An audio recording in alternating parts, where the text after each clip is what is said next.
آج ہم سورۃ الکہف آیت نمبر 7 آج کے درس کا آغاز سورۃ الکہف 18ویں سورہ جو ہے اس کی آیت نمبر 7 سے شروع ہوگا۔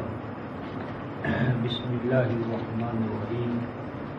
انا جعلنا ما علی الارض زینۃ لہا لنبلوہم ایہم احسن عملا وَإِنَّا لَجَاعِلُونَ مَا عَلَيْهَا صَعِيدًا جُرُزًا۔ صدق اللہ مولانا العظیم وبلغنا رسول النبی الکریم ونحن علی ذلک من الشاہدین الشاکرین والحمد للہ رب العالمین۔ یہ رفتار محترم جس طرح پہلے ہم دیکھ چکے ہیں کہ آیت نمبر 6 میں نبی پاک صلی اللہ علیہ وسلم کی اس تمنا کا اظہار تھا کہ اے کاش کہ جو قرآن یا جو حقائق ہم پیش کر رہے ہیں ہمارے مخاطب انہیں قبول کر لیں، اور اس تمنا میں بے پناہ شدت اور اضافہ تھا۔ گویا کہ اپنے آپ کو ہلاک کرنے کے لیے تیار تھے کہ کوئی نہ کوئی ایسی تدبیر ہو جائے کہ جس سے یہ لوگ ان حقائق پر ایمان لے آئیں۔ تو اللہ تبارک و تعالیٰ نے فرمایا کہ رسول جو کتاب اللہ کے حقائق یا وحی کے حقائق سے الگ تھلگ ہو کر اپنے آپ کو ہلاک کر رہے ہیں ان کے بارے میں آپ اپنے آپ کو پریشانی میں مبتلا نہ رکھیں۔ یہ تو اپنے اپنے اختیار و ارادے سے ان حقائق کو قبول کرنے یا رد کرنے کا مسئلہ ہے، اور آپ کی ذمہ داری حقائق کو منوانا نہیں ہے بلکہ حقائق کو پہنچانا ہے۔ اسی بات کی اگلی آیت نمبر 7 میں وضاحت ہے کہ انا جعلنا ما علی الارض زینۃ لہا، کہ دیکھو بے شک ہم قرار دیتے ہیں، بناتے ہیں زمین پہ جو کچھ ہے، جو کچھ اس میں سے اگتا ہے، جو کچھ اس میں ہوتا ہے، تو اس میں زمین کی زینت ہوتی ہے، یعنی مراد ہے کھیتی باڑی، باغات، کھیتیاں، کھلیان، یہ چیزیں جو ہیں یہ کیا ہیں؟ زمین کی زینت کا باعث۔ لیکن اس زینت سے ہر ایک یکساں فیضیاب نہیں ہوتا۔ وہی جدوجہد یعنی زمین سے زینت حاصل کرتا ہے جو جدوجہد کرتا ہے۔ اگر کوئی کسان جو ہے وہ جا کر سو جائے جدوجہد کے سیزن میں، بارش بھی برسی، ہوائیں بھی سازگار، موسم بھی اچھا، لیکن اس نے کوتاہی کا ثبوت دیا، سستی اور کاہلی کا ثبوت دیا، تو باوجود اس کے کہ زمین میں اس کے لیے زینت کے امکانات تھے لیکن اس سے وہ مستفید نہیں ہوا۔ تو زمین کی زینت و زیبائش سے استفادے کے لیے بھی اصول کیا ہے؟ ذاتی جدوجہد، ذاتی محنت اور قوانین فطرت کی جانکاری۔ تو ارشاد فرمایا کہ جس طرح زینت زمین سے ہر آدمی یکساں طور پر مستفید نہیں ہوتا بلکہ ہر ایک کی جدوجہد کا دائرہ اور جدوجہد کا طریقہ کار الگ الگ ہوتا ہے، تو اسی طرح دعوت جو ہے، حقائق قرآنیہ جو ہیں، ان کے بارے میں بھی آپ کو ایک یکساں سوچ یا ایک یکساں طرز عمل یا یکساں رد عمل جو ہے اس کی توقع نہیں رکھنی چاہیے۔ پھر فرمایا لنبلوہم ایہم احسن عمل، کہ ہم جبرن اور قہرن یہ حقائق کیوں دوسروں کے قلوب و اذہان میں اتارنا نہیں چاہتے، منوانا نہیں چاہتے؟ اس لیے کہ ہم نے چاہا کہ انسان کو جو اختیار و ارادہ دیا ہے وہ اپنے آزادانہ اختیار و ارادہ سے جو راستہ چاہے، جو مسلک حیات چاہے، وہ خود اختیار کرے۔ جبرن اور قہرن ہم نے انسان کو نیک بنانے کا فیصلہ نہیں کیا، ہم نے یہ چاہا لنبلوہم ایہم احسن عمل، کہ ہم امکانات پیدا کریں انسان کے لیے اور ان امکانات کو بروئے کار لائے خود انسان، اور وہ خود اپنے حسن عمل سے اپنے آپ کو حسین بنائے۔ اس میں جو رفقائے محترم ہے لنبلوہم، جس کا عام ترجمہ کیا جاتا ہے کہ ہم آزمائیں، تو یہ آزمانے کا ترجمہ غلط ہے، کیونکہ آزمائش تو وہاں ہوتی ہے جہاں علم نہیں ہوتا۔ ہم ٹیسٹ لیتے ہیں کیونکہ ہمیں علم نہیں کہ جس کا ہم ٹیسٹ لے رہے ہیں وہ کس مقام پر ہے۔ اس کی استعداد و صلاحیت کا کیا حال ہے. اسی طرح ایگزامینر امتحان لیتا ہے تو اسے معلوم نہیں ہوتا کہ جو زیر امتحان ہے وہ کس مقام پر کھڑا ہے. اس نے اپنی صلاحیتوں کا اور ان امکانات کا جو اسے مہیا کیے گئے تھے بہتر استعمال کیا یا بدتر، تو وہ اس کا ٹیسٹ لیتا ہے، امتحان لیتا ہے. تو اللہ تبارک و تعالیٰ کی ذات تو علم میں بھی کامل ہے، قدرت میں بھی کامل ہے، تو اس کو آزمائش کی ضرورت نہیں ہے. اس لیے یہ جو لنبلوہم کہ ہم آزمائش کریں، یہ ترجمہ صحیح نہیں، با لام واو بالا وا بلا یبلو، اس کا اصل معنی ہوتا ہے کسی چیز کے اندر پوشیدہ امکانات کو بروئے کار لانا.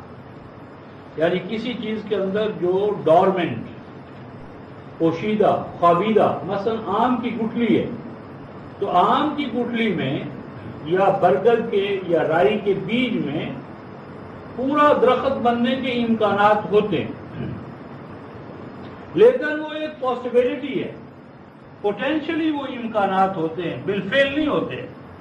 ان کو جو بالفعل کرنے کے لیے پروسیس ہے وہ ہم اڈاپٹ کرتے ہیں، تو وہ جو امکانات چھپے ہوئے ہوتے ہیں، خوابیدہ ہوتے ہیں، وہ ظہور پذیر ہو جاتے ہیں.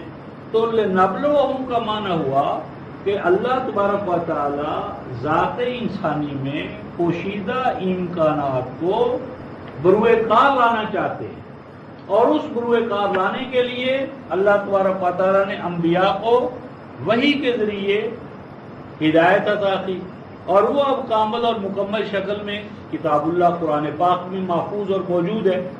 تو معنی یہ ہوا کہ اللہ تبارک و تعالی نے یہ قرآن ہمیں اور آپ کو نوع انسانی کو اس لیے عطا کیا کہ وہ اللہ تعالی ہماری ذات میں پوشیدہ امکانات کو ظاہر کرے. اور ظاہر کس طرح کرے؟ ایہم احسن عمل، کہ وہ کون ہے جو اپنے حسن عمل سے اپنے پوشیدہ امکانات کو بروئے کار لاتا ہے، اور کون ہے جو اپنی بدعملی سے یا بے عملی سے اور پوشیدہ امکانات کو یا تو ضائع کر دیتا ہے یا اس میں نقص اور کوتاہیاں پیدا کرتا ہے.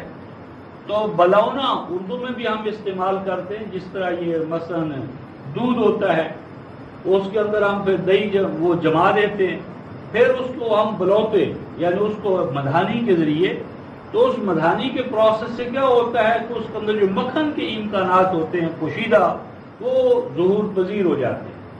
تو گویا کہ چھاچھ کو یا لسی کو اور مکھن کو الگ الگ کرنا، یہ عمل ہے بلونا. تو گویا معلوم یہ ہوا کہ اللہ تعالیٰ ارشاد فرماتے ہیں کہ ہم نے انسان کے اندر جو مضمر صلاحیتیں رکھی ہیں، ان مضمر صلاحیتوں کو بروئے کار لانے کے لیے اے رسول ہم نے آپ کو یہ گائیڈنس عطا کی، اور اس گائیڈنس کے قبول کرنے یا اسے رد کرنے کا انسان کو مکمل اختیار دیا، تاکہ جو نیک عمل کرے وہ اس کا ذاتی عمل ہو، اس کے اختیار و ارادے کا ذاتی فعل، اور اگر کوئی اس سے ہٹے تو وہ بھی اس کا ذاتی فعل ہو. نتیجہ یہ کہ اکاؤنٹیبلٹی جو ہے، جزا و سزا کے حوالے سے جو حساب کتاب ہے، وہ اپنی صحیح بنیاد پر قائم ہو. ان اصولی باتوں کے بعد رفقا محترم آگے ارشاد فرمایا کہ وَإِنَّا لَجَاعِلُونَ مَا عَلَيْهَا صَعِيدًا جُرُزًا.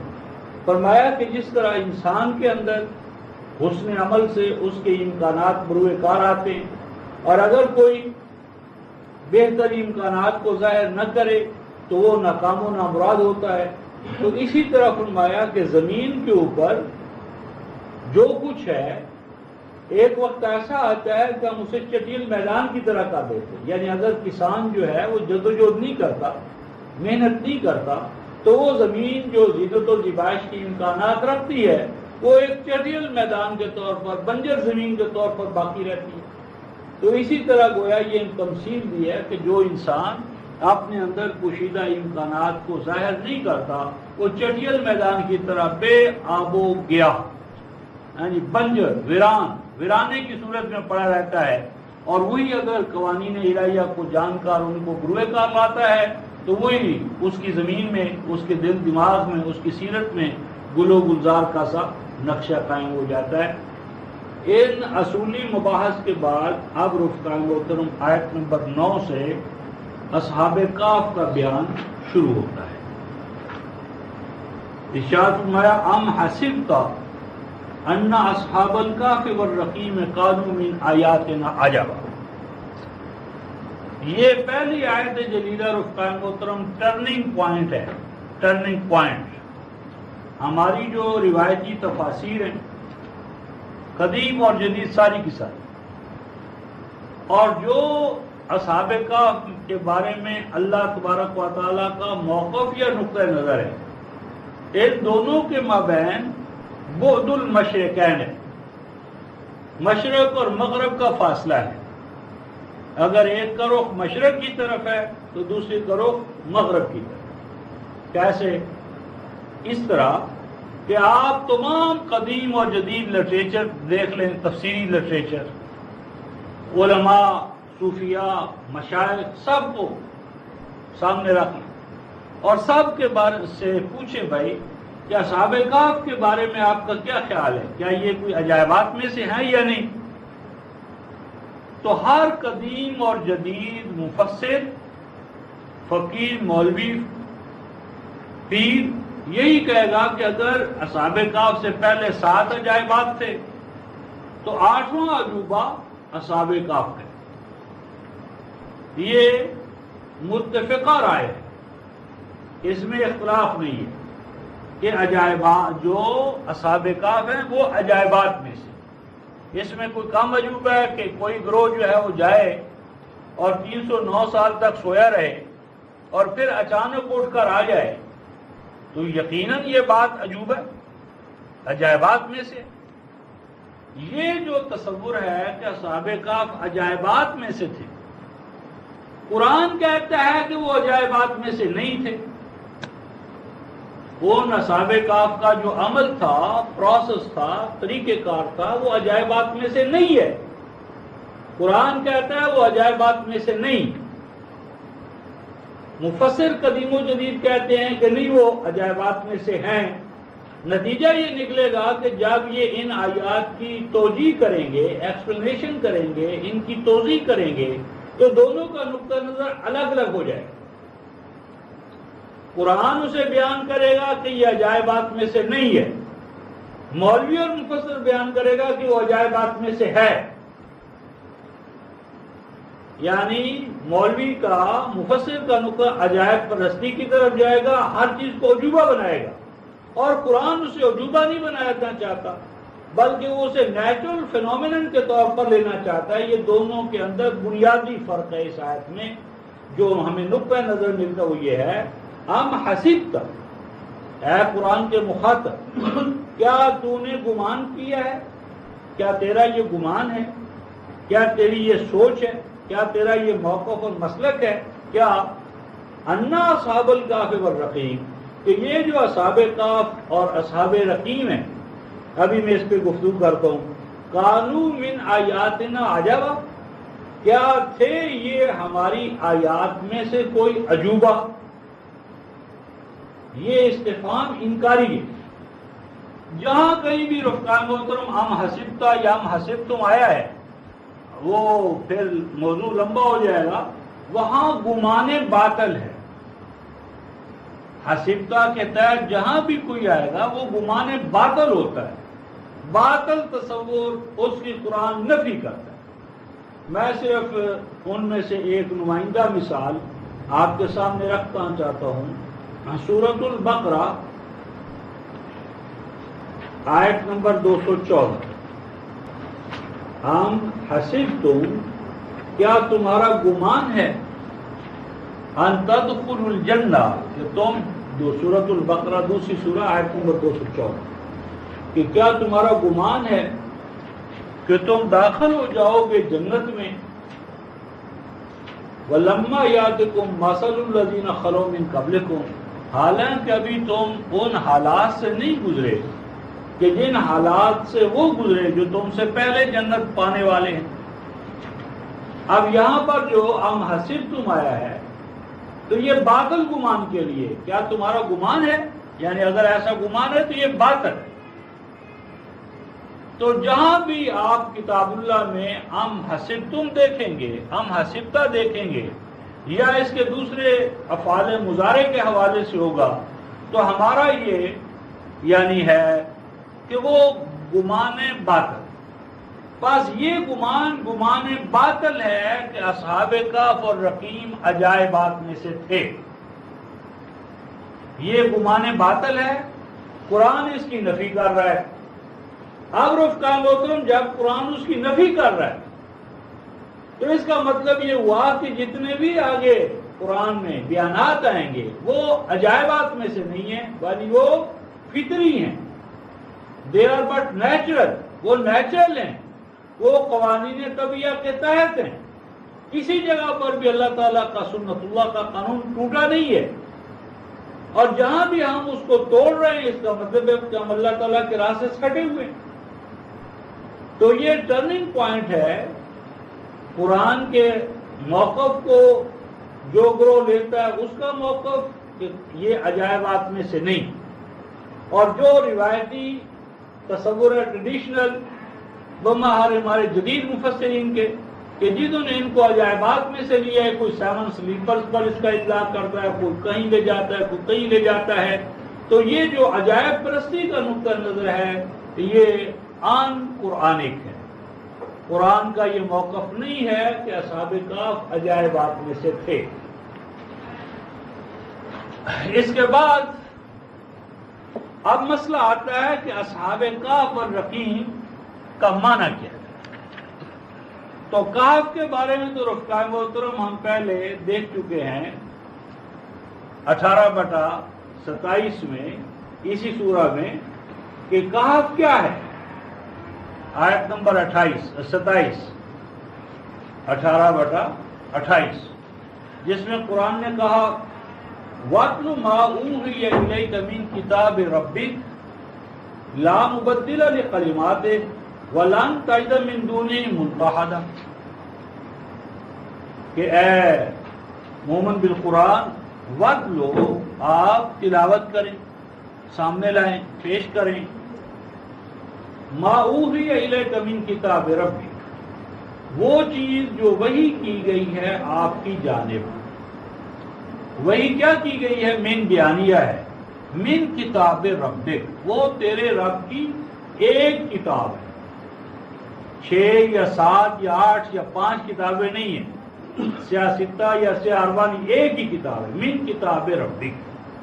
اور آگے فرمایا لا مبدل لکلمات، یہ وہ کتاب ہے کہ جس کی کوئی حقیقت بھی، شوشہ بھی، نقطہ بھی اپنے مقام سے تبدیل ہونے والا نہیں ہے، اپنا موقف چھوڑنے والا نہیں ہے. لا مبدلہ، کوئی طاقت نہیں ہے کسی میں کہ وہ ان حقائق قرآنیہ کو جو مستحکم اور قیم ہے ان کو ان کے مقام سے ہٹا سکے. آگے فرمایا وَلَن تَجِدَ مِن دُونِهِ مُلْتَحَدًا، اور ہرگز نہیں پائے گا تو کتاب الہی کے ماں سوا کوئی پناہ گاہ. یعنی کہف کہتے ہیں پناہ گاہ، اور پناہ گاہ جو ہے وہ ہے اللہ کی کتاب. امت کی پناہ گاہ، انسانیت کی پناہ گاہ کتاب الہی ہے، قانون الہی. اور اصل بات یہ ہے کہ اصل حفاظت قانون ہی میں ہوتی ہے. جو فرد جماعت قانون پر چلتی ہے وہ محفوظ ہے، اور جو قانون کو ہاتھ میں لیتی ہے وہ غیر محفوظ ہے. کسی بھی قانونی اور آئینی ریاست کے اندر کوئی کمزور سے کمزور فرد ہو لیکن وہ قانون پر چل رہا ہے، وہ طاقتور ہے. اور جو قانون کو وائلیٹ کر رہا ہے ایک منصف حکومت کے اندر، قانونی اور آئینی حکومت کے اندر، وہ طاقتور بھی ہے تو کمزور ہے، بشرطے کہ حکومت عادلانہ ہو. تو اللہ تبارک و تعالیٰ کی حکومت اگر عادلانہ نہیں تو کون ہوگی؟ تو میری بات ہے کہ کہف جو ہے وہ ہے کتاب الہی، قرآن پاک، کیونکہ یہی پناہ گاہ ہے نوع بشر کے لیے، نوع انسانی کے لیے. اور آگے جو ہے والرقیم، تو یہ جو رقیم ہے رفقائے محترم، اس کے بارے میں کوئی پیٹرا اور کوئی فلاں علاقہ اور کوئی فلاں علاقہ، اس طرح کی بڑی رب و یابس چیزیں پیش کی جاتی ہیں. رقیم جو ہے رفقائے محترم یہ کہف کا کہف کے بعد جو والرقیم ہے واو، یہ تفسیری ہے، اس کو کہتے ہیں یعنی اصحاب کہف یعنی رقیم والے. اور رقیم کیا رفقہ محترم، قرآن حکیم نے کتاب اللہ ہی کو کتاب مرقوم قرار دیا ہے. 83 سورہ جو ہے تطفیف، اس کی آیت نمبر 9 اور 20 میں کتاب کو کتاب مرقوم کہا ہے. 83 سورہ جو تطفیف ہے، ویل للمطففین،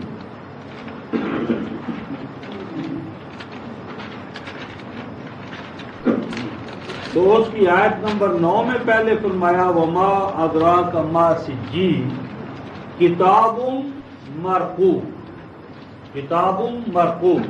فرمایا کہ وما ادراک ما سجین، اور آپ اے رسول کس عمدہ طریقے سے جانتے ہیں کہ وہ کون سی چیز ہے جو انسان کو قید خانے میں جا ڈالتی، قیدی بنا دیتی. فرمایا کتاب مرقوم، وہ ایک قانون ہے، قانون کہ جس کی خلاف ورزی سے انسان قید خانے میں جاتا ہے. اور وہ قانون کتاب کیا ہے؟ قرآن کہتا ہے مرقوم، رقم، لکھی ہوئی، رقم یرقم لکھنا. تو اس جگہ پر کتاب کو کتاب مرقوم قرار دی ہے، اور وہاں پر کتاب کو کتاب رقیم قرار دیا ہے.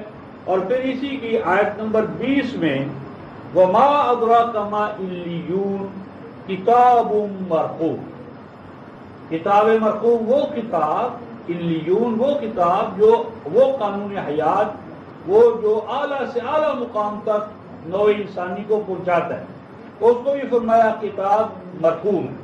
تو الرقیم کا معنی ہوا، کہف تو ہو گئی پناہ گاہ، قرآن کے پناہ گاہ دینے کا پہلو کہف ہے، اور اس کا کتاب مرقوم ہونا کہ وہ اول روز سے، جس روز سے اس کا نزول ہوا ہے، اسی روز سے وہ نہ صرف سینوں میں وہ محفوظ ہے، بلکہ وہ نوشتوں میں، تحریروں میں، کتابی شکل میں ساتھ کے ساتھ وہ گویا کہ ضبط تحریر میں آنے والا، یعنی دستور حیات. تو اصحاب کہف یعنی قرآن کے یا اپنے اپنے دور میں ہر نبی کے ماننے والے اصحاب کہف والرقیم تھے، اور دور حاضر میں نبی پاک صلی اللہ علیہ وسلم پر ایمان لانے والے اصحاب کہف والرقیم تھے. اس سے پہلے مسیح علیہ السلام پر ایمان لانے والے، موسیٰ علیہ السلام پر ایمان لانے والے. ہر جماعت جو اللہ کی کتاب پر ایمان لاتی ہے وہی اصحاب کہف والرقیم ہے، اور یہ ایک حقیقت جاریہ ہے، حقیقت دائمہ ہے. اور جس طرح میں نے پہلے عرض کیا کہ اصحاب کہف قرآن کی روح سے عجائبات میں سے نہیں ہے، عجائبات میں سے اسے ماننا قرآن حکیم کی نفی ہے، کیونکہ فرمایا ام حسبت ان اصحاب الکہف والرقیم کانوا من آیاتنا عجبا، کیا تمہارا گمان ہے کہ اصحاب کہف اور رقیم کیا عجائبات میں سے ہے؟ اگر ایسا تمہارا تصور ہے تو یہ باطل تصور ہے. آیت نمبر 10 میں اصحاب کہف یعنی اصحاب کتاب اللہ، وہ کتاب اللہ سے کس طرح فیضیاب ہوتے ہیں، طریقہ کار کیا ہے، میتھڈالوجی کیا ہے، اسٹریٹجی کیا ہے.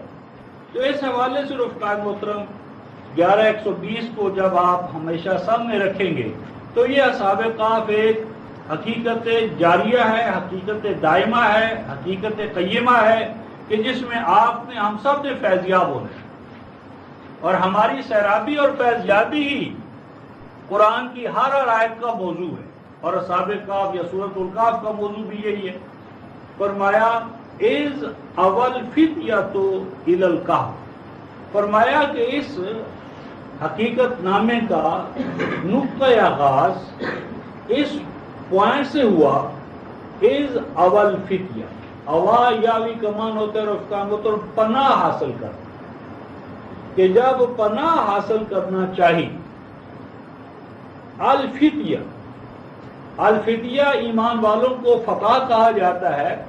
فتح ایسے نوجوان کو کہتے ہیں عربوں کے ہاں، ایسے ارادے والا، ایسے عزم مصمم والا کہ جو اس کے راستے میں اگر پہاڑ بھی حائل ہو، یعنی پہاڑ ہو یا ریگستان، وہ اپنے موقف سے ہٹنے والا نہ ہو، یعنی اپنے موقف پر پہاڑوں کی طرح ڈٹا ہوا مستحکم حوالے سے اپنے موقف پر قائم. تو فدیہ یعنی ایسے نوجوان کہ جو اپنے موقف پر، اپنے نقطۂ نظر پر انتہائی طور پر مضبوط اور مستحکم، چٹانوں سے بڑھ کر راسخ اپنے کتاب اللہ کے موقف پر. تو فرمایا کہ ایسے نوجوان کہ جب انہوں نے پناہ پکڑی اللہ تبارک و تعالیٰ کی کتاب کی جانب آ کر، یعنی طاغوتی استبدادی نظام سے انہوں نے توبہ کی، اور توبہ کر لینے کے بعد انہوں نے اپنا رشتہ جو ہے وہ کتاب اللہ سے جوڑا. اس ضمن میں میں ایک حوالہ آپ کے سامنے لانا چاہتا ہوں ہمارے اور آپ کے حوالے سے، جس کا ہمارے ساتھ براہ راست تعلق ہے اور اس مقام کو سمجھنے میں براہ راست اس کا ہے تعلق. یہ سورہ زمر 39ویں سورہ، 39ویں سورہ، سورہ زمر، آیت نمبر 53 سے ہم لے رہے ہیں 53. سورہ زمر 39ویں سورہ، آیت نمبر 53. قل یا عبادی، اے رسول آپ میرے بندوں سے یوں کہیں آپ میرے بندوں سے، اور خاص طور پر وہ میرے بندے الذین اسرفوا علی انفسہم، کہ جو بہت زیادتیاں کر بیٹھے ہیں اپنے آپ پر، اپنی جانوں پر، جنہوں نے اقدار وحی کے ساتھ اپنے آپ کو ہم آہنگ نہیں کیا، ان سے بڑی کوتاہیاں ہوئی ہیں، غلطیاں ہوئی ہیں. ان میرے بندوں سے یوں کہیں لا تقنطوا من رحمت اللہ، مت مایوس ہو تم اللہ کی رحمت سے. اور سب سے بڑی رحمت جو ہے رفقائے محترم وہ کیا ہے؟ کتاب اللہ ہے. سورہ یونس آیت نمبر 56 اور 57. سب سے بڑی رحمت اللہ کی کتاب ہے، قرآن. ان اللہ یغفر الذنوب جمیعا، بے شک اللہ تعالیٰ کے ہاں اس کے ٹھہرائے ہوئے قوانین میں یہ قانون بھی ہے کہ وہ اللہ تمام گناہوں کے، کوتاہیوں کے خلاف انسان کو پروٹیکشن دے سکتا ہے. مغفرت کا مطلب پروٹیکشن، حفاظت، شیلٹر. انہو هو الغفور الرحیم، بے شک وہی ہے حفاظت فرمانے والا اور سامان نشو و نما عطا کرنے والا، بلا مزد و معاوضہ. اچھا، اللہ کی رحمت سے اگر ہم مایوس نہ ہوں تو کیا کریں کہ اللہ کی رحمت سے مایوسی نہ ہو بلکہ اللہ کی رحمت کی آغوش میں چلے جائیں؟ تو اللہ کی رحمت ہمیں کیسے ملے گی؟ جواب، وَأَنِيبُوا إِلَىٰ رَبِّكُمْ، اور تم اپنا رخ کر لو، جھکا لو تم اپنے آپ کو، جھک جاؤ تم اپنے، جھکا لو اپنے آپ کو، جھک جاؤ تم اِلَىٰ رَبِّكُمْ، اپنے پالنہار مالک الملک خالق کی طرف جس نے تمہیں پیدا کیا ہے. وَأَسْلِمُوا لَهُ، اور اپنے آپ کو سرنڈر کر دو، جھکا دو، یعنی بالکل بچھا دو، قربان کر دو اپنے آپ کو اس کے لیے، اس کے سامنے.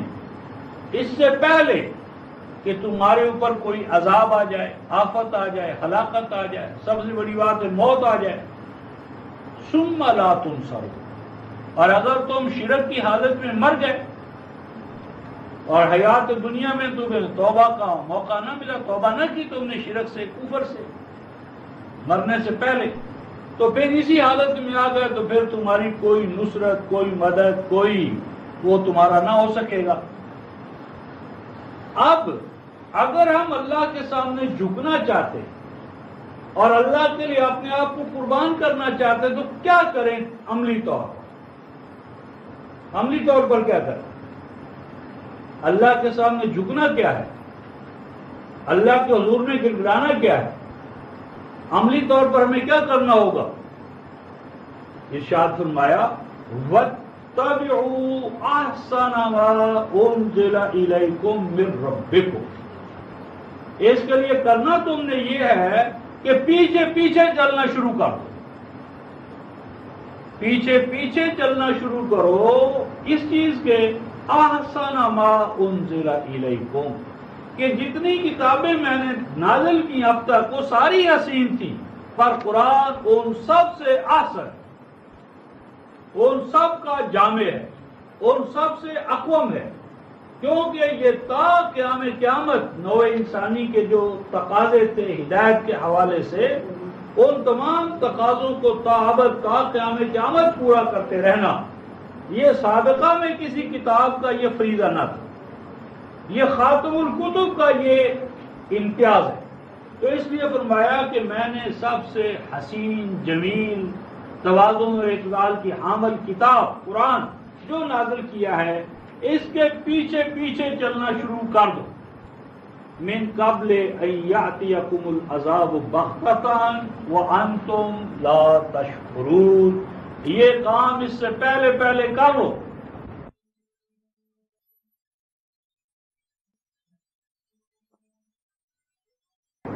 عذاب آ جائے بغتۃ، ایسا عذاب جو پیس ڈالتا ہے، یعنی گویا کہ تم اجتماعی طور پر ایسی صورت احوال کے پیدا ہونے سے پہلے پہلے کہ تم غلام بنا لیے جاؤ، تمہارا وجود جو ہے اس کا وجود اور عدم برابر ہو جائے، یا فرد کے حوالے سے اس سے پہلے کہ تمہیں موت آ جائے اور جو مہلت اور فرصت تمہیں حاصل ہے وہ ختم ہو جائے، اس سے پہلے پہلے تم ہماری کتاب کے ساتھ اپنے آپ کو وابستہ کر لو۔ اور آگے فرمایا اے لوگو ایسا نہ ہو ان تقول نفس یا حسرت علی ما فقدت فی جنب اللہ وان کنت لمن الساخرین، فرمایا اے انسانوں ایسا نہ ہو کہ مرنے سے پہلے پہلے تم ہماری کتاب سے اپنا رشتہ نہ جوڑو، اور پھر جب تمہیں کتاب اللہ سے الگ ہونے کی صورت میں موت آ جائے تو پھر کہنے والا یوں کہے یا حسرت علی ما فقدت فی جنب اللہ، ہائے افسوس کتنی ناروا بے ٹھکانہ غیر مناسب باتیں اور طرز عمل میں نے اختیار کیے رکھا اللہ کے بارے میں، اللہ کی کتاب کے بارے میں، اللہ کے قرآن کے بارے میں، وَإِن كُنتُ لَمِنَ السَّاخِرِينَ، بلکہ مزید ندامت اور افسوس مجھے اس بات پر کہ میں تو ان لوگوں کا مذاق اڑاتا تھا کہ جو مجھے قرآن کی دعوت دیتے تھے، وَإِن كُنتُ لَمِنَ السَّاخِرِينَ، بلکہ میرا تو ظالمانہ طرز عمل یہ تھا کہ بے شک تھا میں مسخرہ اڑانے والا، جو کتاب اللہ کی طرف دعوت دیتے تھے اس کے خود مقتفی ہونے کے بارے میں، اس کے امام ہونے کے بارے میں جو لوگ منادی کرتے تھے، میں تو ان کا مذاق اڑاتا تھا۔ اور مذاق اڑانے کی ایک صورت یہ تھی اور تقولا لو ان اللہ ہدانی لکنت من المتقین، آپ نے دیکھا ہوگا کسی کو آپ دعوت دیں کتاب اللہ کے دروس کی طرف آنے کے لیے، سب دعا کریں ہمیں موقع مل جائے، تو ایسے لوگ انتظار نہیں کرتے کہ ہم ان کے لیے دعا کریں تو وہ روٹی کھائیں، روٹی کھانے کے لیے، دکان کھولنے کے لیے، دفتر جانے کے لیے تو ہماری دعاؤں کے محتاج نہیں ہیں، انتظار نہیں کرتے، سر پر توڑتے چلے جاتے۔ اور جب آپ قرآن کے اجتماع میں ان کو دعوت دیں، قرآن کے فکر کے اپنانے کے لیے دعا کریں، کچھ ہماری حالت بہتر ہو جائے، حالات سازگار ہو جائے، تو فرمایا قیامت کے دن یہ کہے گا لو ان اللہ ہدانی لکنت من المتقین، میں تو یوں کہا کرتا تھا کہ اگر اللہ مجھے ہدایت دے دے تو میں متقی بن جاؤں، یعنی اپنی مجبوری کا اظہار کرتا تھا، حالات ایسے نہیں ہیں۔ اور فرمایا او تقولا حین تری العذاب لو ان لی کرہ فاکون من المحسنین، فرمایا اور کچھ کہنے والے اس وقت جب عذاب ان کے سامنے آ چکا ہوگا تو یوں کہیں گے اے کاش کہ میں ایک دفعہ دنیا میں دوبارہ چلا جاؤں، اے کاش کہ مجھے ایک دفعہ دوبارہ دنیا میں جانے کا موقع مل جائے۔ کرنا کمان ہوتا ہے پیچھے کی طرف لوٹنا، اے کاش کہ میں پیچھے کی طرف ایک ہی دفعہ لوٹا دیا جاؤں، فَأَكُونَ مِنَ الْمُحْسِنِينَ، اگر ایک دفعہ کا چانس مجھے مل جائے تو پھر میں بڑے حسن کارانہ انداز میں اللہ تعالیٰ کی کتاب کو اپناؤں گا، اسے اختیار کروں گا، اس سے اپنا رشتہ استوار کروں گا۔ اب ان سب کا جواب کیا دیا رفقائے محترم؟ غور طلب ہے اور ہمارے لیے انتہائی عبرت کا مقام کہ ان تمام کو اللہ پاک کیا جواب دیتے ہیں؟ بلا قد جاءتک آیاتی فکذبت بها واستکبرت وکنت من الکافرین۔ فرمایا یہ ساری جو تو نے خواہشیں ظاہر کی ہیں بے بنیاد ناکارہ ہیں، ہمارے یہاں ان کو شرف قبولیت حاصل نہیں ہو سکتا، کوئی چیز بھی تیری جائز نہیں۔ کیوں؟ اس لیے کہ بلا، ہاں بڑی تو باتیں کر رہا ہے، یہ بتا قد جاءت کا آیاتی، کیا تیرے پاس میری آیتیں نہیں پہنچی تھی؟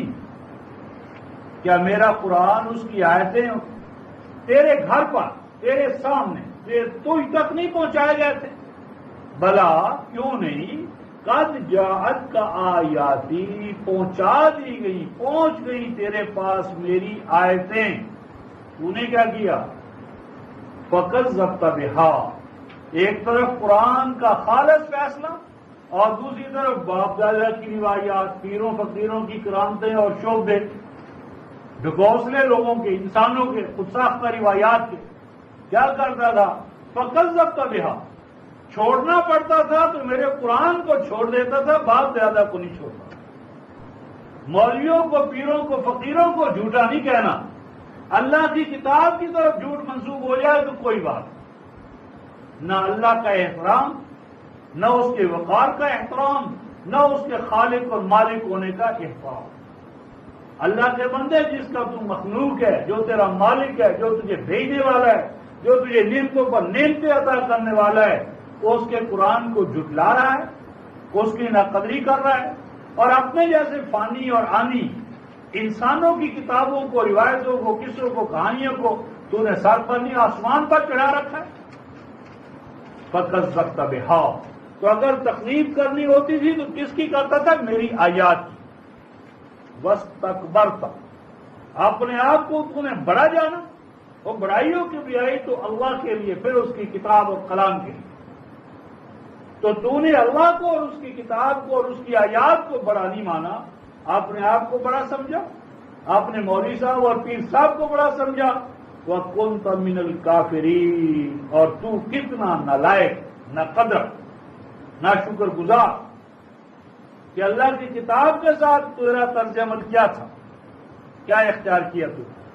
میری بات یہ تھی رفقائے محترم کہ اب کتاب اللہ کے اس مقام کو پڑھ لینے سے یعنی ہمیں یہ سمجھ آئے گا کہ کتاب اللہ کی پناہ گاہ میں آئے بغیر آپ و عام ہو، آج یہ امت جس عذاب میں مبتلا ہے، ناممکن ہے کہ کتاب الہی کے سوا اس کے لیے کوئی اور پناہ گاہ ہو۔ کوئی دنیا جہان کے ہم نے ازم آزما لیے، نظام آزما لیے، امریکہ، برطانیہ، کس کس کے سامنے ہم نے ایڑیاں نہیں رکھی اور کس کے سامنے اپنی پیشانیوں کو ذلیل و رسوا نہیں کر رہے، لیکن کہیں سے ہماری انسانیت تو کجا، ہمارے حیوانی تقاضے بھی پورے کرنے کی کوئی ضمانت نہیں دے رہا۔ تو کم از کم اب تو ہم اللہ کی کتاب کی طرف آ جائیں۔ اس کے حوالے سے میں ایک اور مقام چاہتا ہوں، یہ سورہ الحدید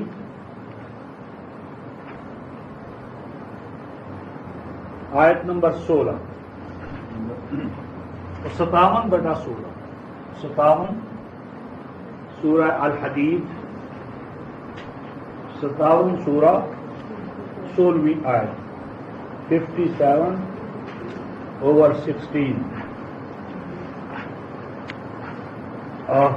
أَلَمْ يَعْنِ لِلَّذِينَ آمَنُوا، کیا ابھی تک بھی مومنوں کے لیے جو دعویٰ کرتے ہیں کیا مومن ہے، وقت نہیں آ گیا؟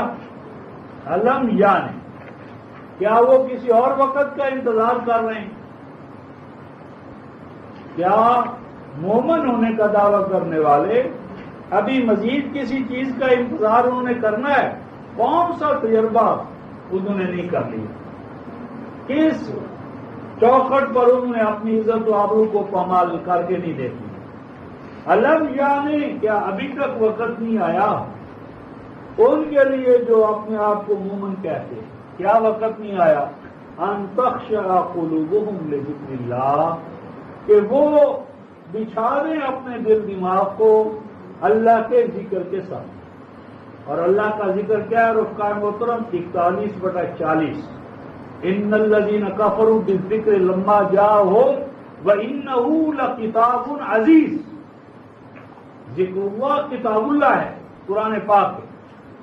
اے ایمان والو، کیا ابھی اور تم نے کسی اور وقت کا انتظار کرنا ہے؟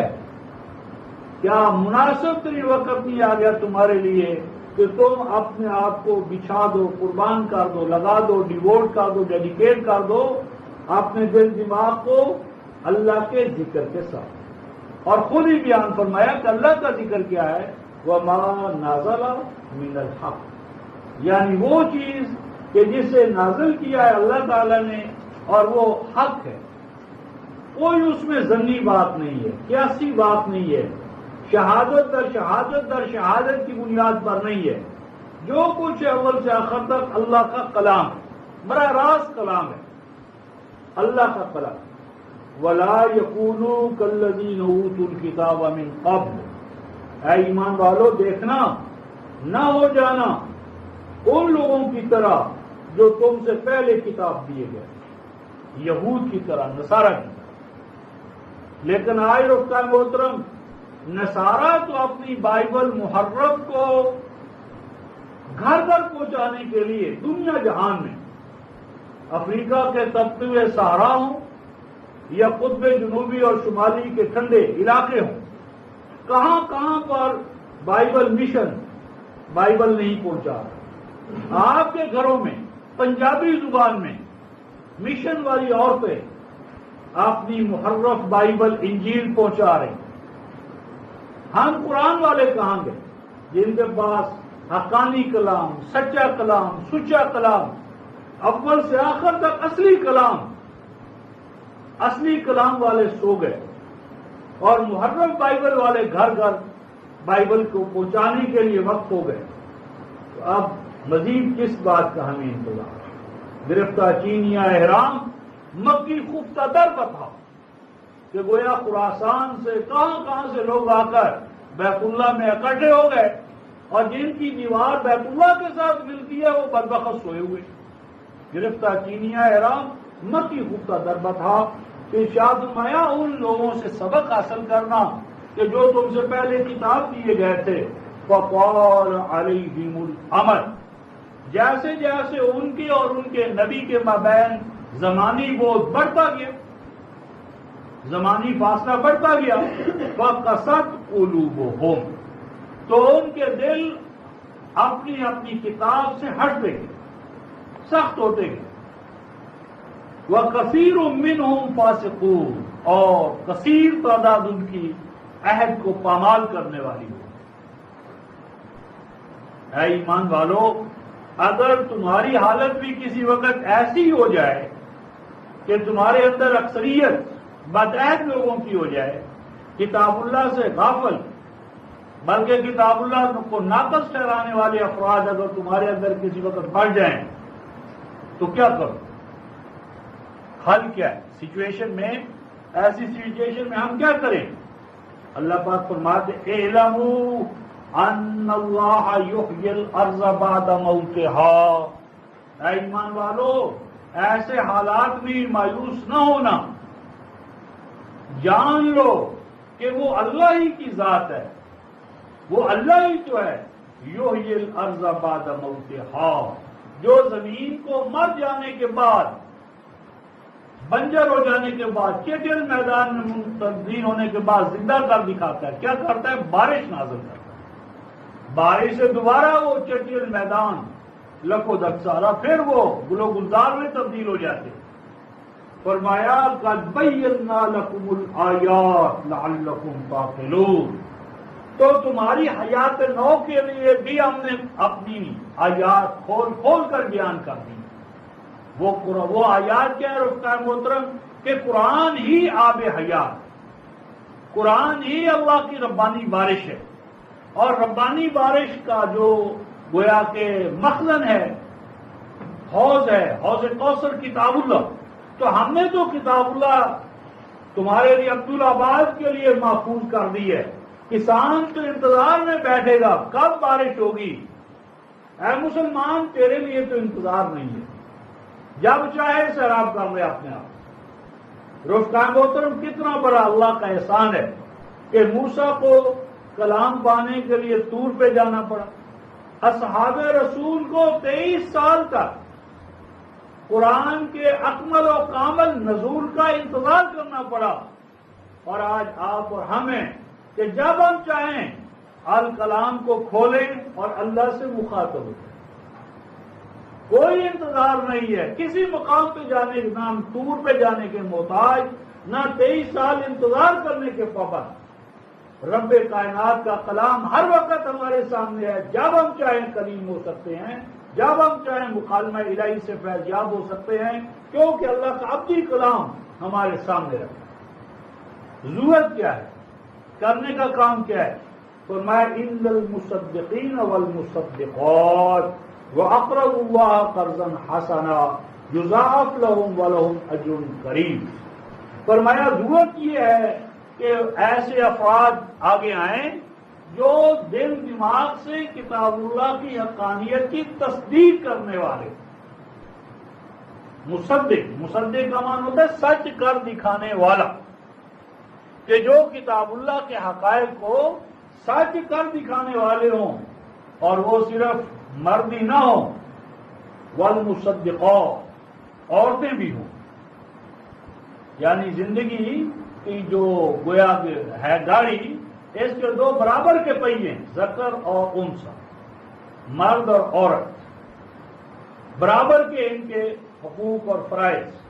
تو مصدق مرد بھی ہوں اور عورتیں بھی، افراد بھی ہوں اور جماعتیں بھی.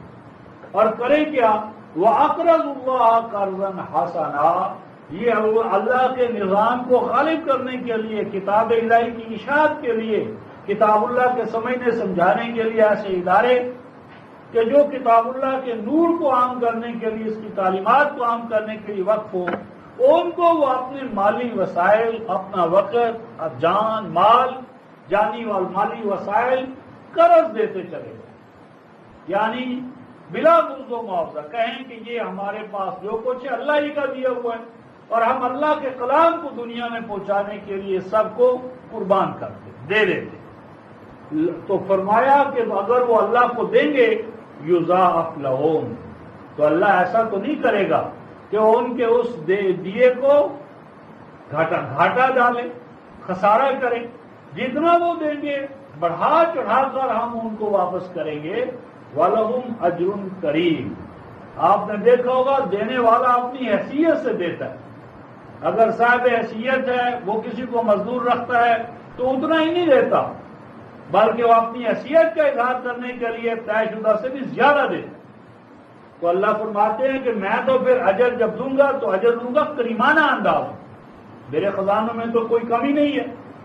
اور فرمایا وَالَّذِينَ آمَنُوا بِاللَّهِ وَرُسُلِهِ أُولَٰئِكَ هُمُ الصِّدِّيقُونَ وَالشُّهَدَاءُ عِندَ رَبِّهِمْ لَهُمْ أَجْرُهُمْ وَنُورُهُمْ. فرمایا جو کوئی بھی اللہ پر ایمان لائیں گے، اور ایمان سے مراد ہوتا ہے رفقہ تو توحید کے ساتھ ایمان، شرک والا ایمان اللہ کے ہاں نہیں ہے. اور ایمان سے مراد دراصل ایمان بالقرآن ہے. تو جو اللہ کو توحید کے ساتھ مانے اور اس کے رسولوں پر ایمان لائے اطاعت اور فرما برداری کے حوالے سے، تو یہی لوگ ہیں کہ جو صدیق ہیں، اور یہی لوگ ہیں شہادت دینے والے اللہ کی نظر میں. اور اللہ ان کو بدلہ بھی عطا کرے گا، اور ان کا نور بھی ان کو عطا ہوگا.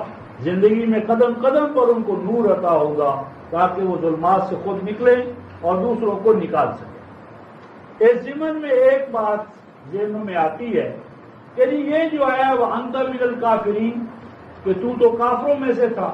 تو ہم مسلمانوں نے کہاں کتاب کا کفر کیا؟ ہم تو مانتے ہیں، چومتے ہیں، چاہتے ہیں. ہمارے بارے میں کون کہہ سکتا ہے کہ ہم کتاب اللہ کے کافر ہیں؟ ہم تو بالکل کتاب اللہ کو مانتے. اس ضمن میں رفقائے محترم دو باتیں کہنا چاہتا ہوں. ایک تو سورہ البقرہ آیت نمبر 85 ماننے سے مراد ہوتا ہے ان ٹوٹیلٹی ماننا. حصوں بخروں میں ماننا کوئی ماننا نہیں ہے. ان ٹوٹیلٹی کسی چیز کو ماننا ہوتا ہے. اگر ایک ہی آپ پانی کی مثال دیکھ لیں، اس میں آکسیجن اور ہائیڈروجن ہے، تو اگر اس کا امیزہ نہ تیار کریں تو وہ پانی نہیں ہوتا. آکسیجن کا خاص اور ہوتا ہے، ہائیڈروجن کا خاص اور ہوتا ہے، اور ان کا جو سنتھیسس ہوتا ہے، اطلاق اس کا خاص اور ہوتا ہے. تو ایمان بالقرآن سے مراد ان ٹوٹیلٹی ایمان ہے. اور خیر وہ پھر بحث لمبی ہو جائے گی. میں اس کے برعکس اس کے بعد ایک دوسرا حوالہ آپ کے سامنے لانا چاہتا ہوں. سورۃ المائدہ 5ویں سورہ، سورہ المائدہ 5ویں سورہ ہے کہ ایمان کیا ہے اور کیا نہیں ہے. تو اس ضمن میں سورۃ المائدہ کی آیت نمبر 44 کہ کیا ایمان ہے اور کیا نہیں ہے. ایمان کس کو کہتے ہیں؟ قرآن پر ایمان کا کیا معنی ہے؟ آیت نمبر 44 سورۃ المائدہ 5ویں سورہ. انا انزلنا التوراۃ فیہا ھدی و نور. وہ ہم ہی تو ہیں کہ جنہوں نے تورات کو نازل کیا.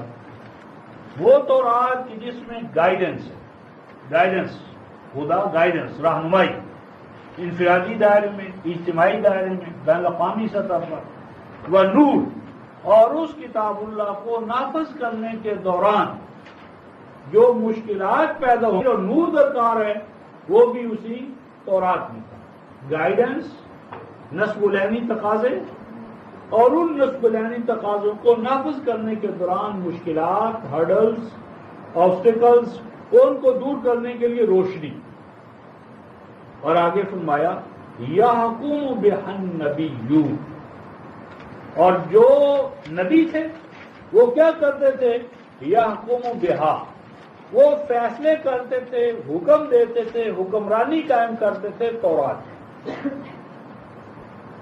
یعنی کسی کتاب کو ماننے کا یہ معنی ہے رفقائے محترم کہ ہم اس کے محکوم بن جائیں.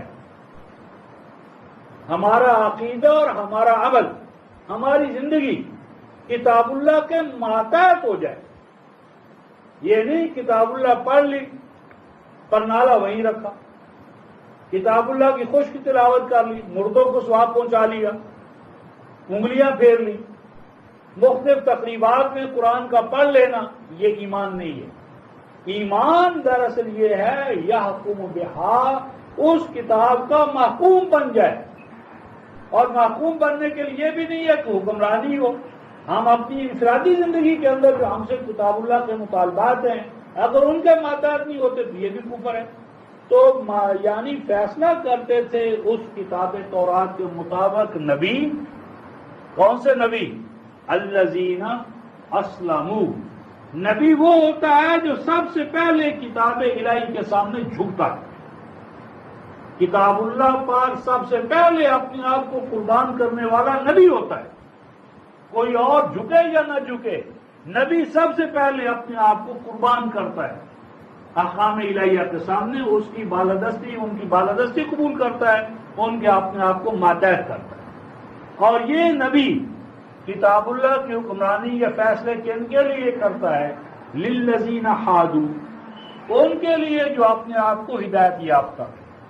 گویا کہ ہدایت یافتہ وہی ہوگا جو کتاب اللہ کی حکمرانی کے ماتحت ہو کر اپنے آپ کو محکوم بنائے. جو کتاب اللہ کی حکمرانی میں نہیں آیا، اس نے کتاب اللہ کی حاکمیت کو دل دماغ میں قائم نہیں کیا، وہ اللہ کی ہدایت سے کچھ فیض یاب نہیں ہوا. آگے فرمایا والربانیون. نہ صرف نبیوں کا کام ہے کہ وہ کتاب اللہ کی حکمرانی قائم کریں، بلکہ فرمایا رب والے، نبیوں کے جانشین، نبیوں کی مسند، اور ان کے خلفاء، ان کے سکسیسرز، ان کا کلمہ پڑھنے والے، ان کے ماتحت چلنے والے ربانی، وہ بھی یہی کام کرتے ہیں کہ کتاب الہی کی حکمرانی قائم کرتے ہیں۔ والاحبار، اور علماء، علماء ہوں، مشائخ ہوں، چھوٹے ہوں بڑے ہوں، حکمران ہوں، علماء ہوں، معلمین ہوں، جو بھی ہوگا وہ کتاب اللہ کی حکمرانی کو قائم کرے گا، اس کی حاکمیت کو، بالادستی کو قائم کرے گا۔ کیوں؟ ہمارے ہاں حافظ کس کو کہتے ہیں رفقائے محترم؟ جس نے طوطے کی طرح قرآن کو رٹ لیا، نہ مفہوم پتا، نہ مقصود پتا، نہ نسبالعین پتا، تو یہ حافظ نہیں ہے۔ حافظ کون ہوتا ہے؟ دیکھیے، بِمَسْتُحْفِظُوا مِنْ کتاب اللہ وَقَانُوا عَلَيْهِ شُهَدَاء، یہ ہے کتاب اللہ کی حفاظت کہ کتاب اللہ کو نافذ کیا جائے، اسے حاکمیت کا مقام دیا جائے۔ اگر کوئی نوجوان کہے جی میں پانی کے فارمولے کا حافظ ہوں، رٹا ہوا ہے میں نے، لیکن وہ پریکٹیکلی ڈیمانسٹریشن نہ دکھا سکے، پانی بنا کر آپ کو نہ دے سکے، تو اس کا رٹا ہوا کیا کام آئے گا؟ کیا اس سے اس کی پیاس بجھے گی یا ہماری؟ کسی کی بھی نہیں۔ حفاظت کیا ہے کہ اس کتاب اللہ کو ایک نظام حیات کے طور پر نافذ کیا جائے، اس کے سایوں میں چلا جائے، اس کے پھل کھائے جائیں عملی زندگی میں۔ وَقَانُوا عَلَيْهِ شُهَدَاء، اور یہ ہے کتاب اللہ کی شہادت، ایویڈنس، گواہی، وٹنسز۔ اور کتاب اللہ کی اس حاکمیت کو قائم کرنا رفقائے محترم بہت سے خطرات کو جھیلنا ہے۔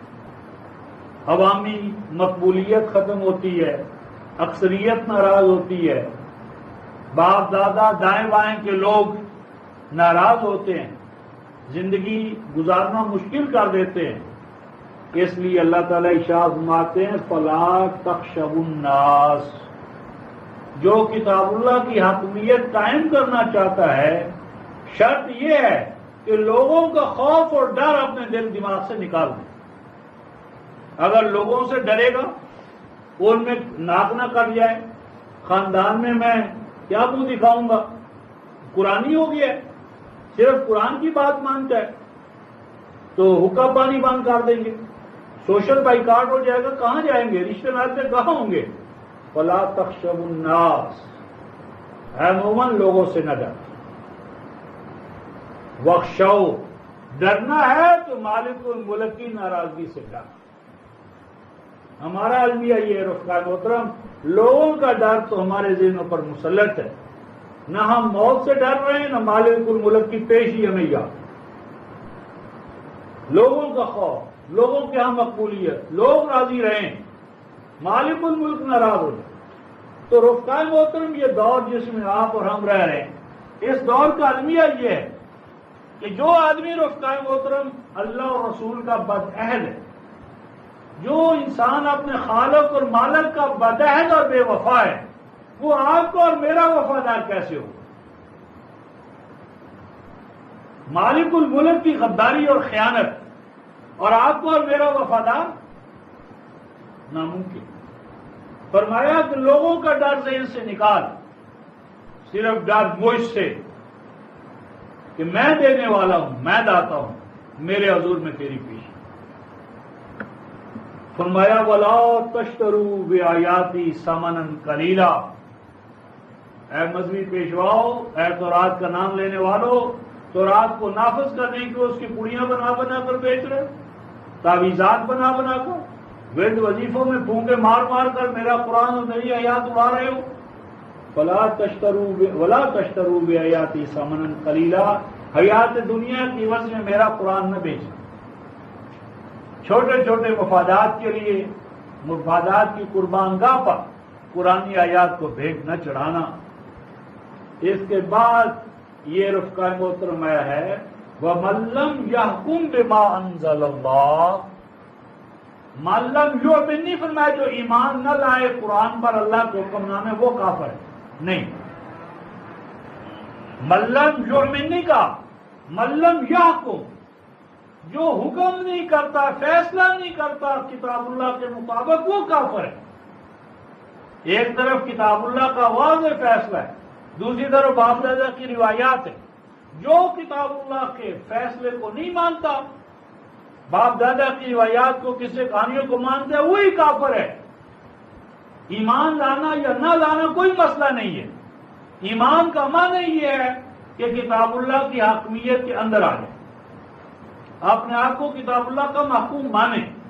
تو اگر کتاب اللہ کے ماتحت نہیں ہوا تو ایمان کوئی ایمان نہیں۔ تو ملم یحکم بما انزل اللہ فاولئک هم الکافرون۔ اور آگے دیکھیے آیت 45 کا خاتمہ ہوتا ہے وَمَن لَّمْ يَحْكُم بِمَا أَنزَلَ اللَّهُ فَأُولَٰئِكَ هُمُ الظَّالِمُونَ۔ اور جو کتاب اللہ کے مطابق فیصلے نہ کرے، قرآن کے فیصلوں کو تسلیم نہ کرے، ما انزل اللہ کے مطابق اپنے آپ کو نہ ڈھالے، وہ ظالم ہے۔ اصل ظلم یہاں سے شروع ہوتا ہے۔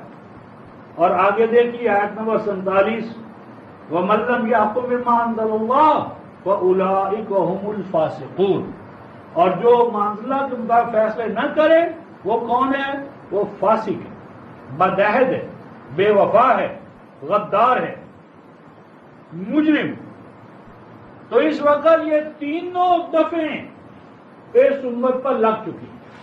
یہ امت کتاب اللہ کے فیصلوں سے ہٹ کر کہیں برطانیہ کے حکمرانی کے قوانین ہیں، کہیں امریکہ کے، کہیں جاگیرداروں کے، کہیں وڈیروں کے، کہیں مذہبی پیشواؤں کے، ہارون یعنی فرعون، قارون اور حامان کی شریعتیں، حکومتیں، استبداد، وہ سر سے پاؤں تک ہم ان کے اندر جکڑے گئے۔ اور کتاب اللہ کے واضح فیصلے کو دیکھ لینے کے باوجود کہتے جی تب مانیں گے جب پیر صاحب اجازت دیں۔ پیر صاحب نے اپنے ہاتھ کٹوانے ہیں قرآن کو حاکم مان کر۔ تو یہ ظالم، کافر اور فاسق۔ اور اس کے بعد رفقائے محترم آیت نمبر 48 نبی پاک صلی اللہ علیہ وسلم تو ان کا ہم کلمہ پڑھتے ہیں۔